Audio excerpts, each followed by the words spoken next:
ថ្ងៃនាងមានទ្រព្យធនមិនខ្វះច្រើនណាស់មានមាសពេជ្រខ្សែកចិញ្ចៀនខ្សែដៃតុកទូកៅអីសត្វតែល្អខ្ញុំកំដរដល់តាមស្រួលស្រកគ្រប់ទី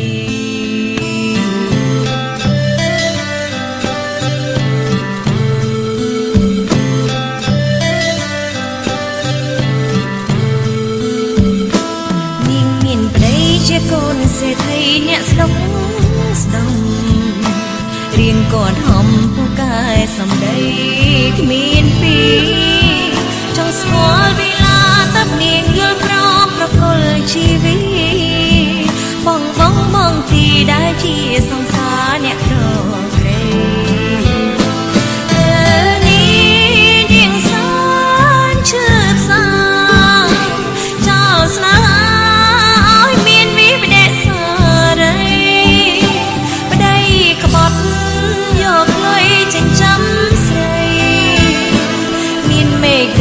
ហាប្រយោជន៍អ្វីបើគ្មានក្តី